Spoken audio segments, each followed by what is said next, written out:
ஒரு பில்டிங்க்கு காலம் மார்க் பண்ணுறதுக்கு முன்னாடி நம்ம செட் அவுட் பண்ணணும். செட் அவுட்னா 90 டிகிரி ஆங்கிள் திருப்பணும்.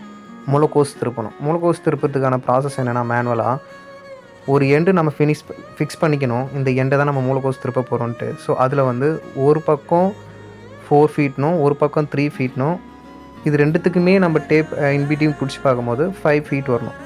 இது வந்து நம்ம மேனுவலாக நிறைய விஷயம் இருக்குது. பட் ஆனால் இப்போ மிஷினரி அப்படின்னு எடுத்துக்கிட்டோம்னா டோட்டல் ஸ்டேஷன். இந்த மிஷினரி பிரிட்ஜஸ், ரோட், ரயில்வே இந்த மாதிரி நிறைய விஷயத்துக்கு இந்த டோட்டல் ஸ்டேஷன் யூஸ் பண்ணலாம். பட் ஆனால் இது மெயினாக கமர்ஷியலுக்கும் யூஸ் பண்ணலாம்.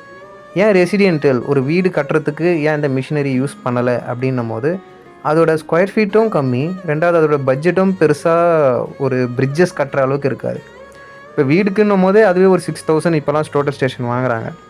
ஆனால் அந்த 6000 பார்க்காம நீங்கள் பே பண்ணி அந்த டோட்டல் ஸ்டேஷன் மூலிமா ஒரு காலத்தை நீங்கள் லே பண்ணுறப்ப மூலக்கோசுன்றது வரவே வராது.